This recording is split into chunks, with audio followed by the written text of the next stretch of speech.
नमस्कार विद्यार्थी मित्रांनो, लर्न फॉर नॉलेज या यूट्यूब चॅनलमध्ये आपले सहर्ष स्वागत आहे.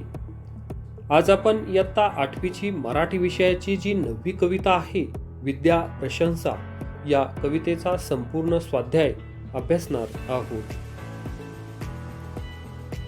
प्रश्न पहिला आहे, खालील आकृत्या पूर्ण करा. त्यामध्ये अ, विद्येमुळे व्यक्तीला प्राप्त होणाऱ्या गोष्टी. विद्येमुळे व्यक्तीला कोणकोणत्या गोष्टी प्राप्त होतात त्या या ठिकाणी नमूद करायच्या आहेत, लिहायच्या आहेत. त्यामध्ये जगात श्रेष्ठत्व प्राप्त होते. अजून विद्येमुळे विद्या ही सदैव कल्याणकारी असते. त्यानंतर मनोरथ पूर्ण होतात आणि गुरुप्रमाणे उपदेश मिळतो. अशा प्रकारे ही आकृती पूर्ण होईल. पुढील आकृती आहे आ, कवीच्या मते विद्येची वैशिष्ट्ये. आता कवीच्या मते विद्येची कोणती वैशिष्ट्ये असतात? त्यामध्ये पहिलं वैशिष्ट्य आहे अद्भुत गुण असलेले धन आहे. आणि दुसरं वैशिष्ट्य आहे हित करणारा माणसाचा मित्र व इच्छित फळ देणारा कल्पतरू. प्रश्न दुसरा आहे, तुलना करा. आता तुलना कशामध्ये करायची आहे? धन आणि विद्या यामध्ये तुलना करायची आहे. आता धन मध्ये क्रमांक 1, देऊन कमी होते, धन दिल्याने कमी होते. आणि विद्या जी आहे देऊन कमी होत नाही. आपण विद्या एखाद्याला दिली तरी ती आपली कमी होत नाही. आता धन मध्ये क्रमांक 2 आहे, भोगून सरून जाते. आणि विद्यामध्ये क्रमांक 2 आहे, भोगून संपत नाही. आता धन मध्ये तिसरा मुद्दा आहे, सतत उणे होते. आणि विद्येच्या बाबतीमध्ये सतत वाढत जाते. अशा प्रकारे धन आणि विद्या यांची तुलना करता येईल. प्रश्न तिसरा आहे, खालील ओळींचा तुम्हाला समजलेला अर्थ लिहा. आता ओळ कोणती आहे? नानाविध रत्नांची कनकांची असती भूषणे फार, परी विद्यासम एकही शोभादायक नसे अलंकार. आता आपल्याला समजलेला अर्थ या ठिकाणी लिहायचा आहे. हिरे मोती पोवळे इत्यादी नानाविध रत्नांचे खूप अलंकार असतात. ते घातल्याने माणसाचे सौंदर्य वाढते.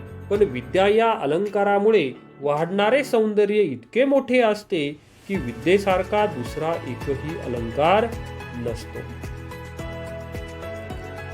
प्रश्न चौथा आहे, विद्या हे उत्तर येईल असा प्रश्न तयार करा. आता कोणता प्रश्न तयार होईल की जेणेकरून विद्या हे उत्तर येईल? मग आता प्रश्न तयार करायचा आहे, जिने माणसाला श्रेष्ठत्व लाभते ती गोष्ट कोणती? अशा प्रकारे प्रश्न तयार केल्यानंतर विद्या हे त्याचं उत्तर येईल. आपणास जर हा व्हिडिओ आवडत असेल तर लाईक करा, चॅनलला सबस्क्राईब करा. प्रश्न 5वा आहे, तुमच्या शब्दात स्पष्ट करा. त्यामध्ये उपप्रश्न आहे अ, कवीने वर्णन केलेले विद्येचे महत्व.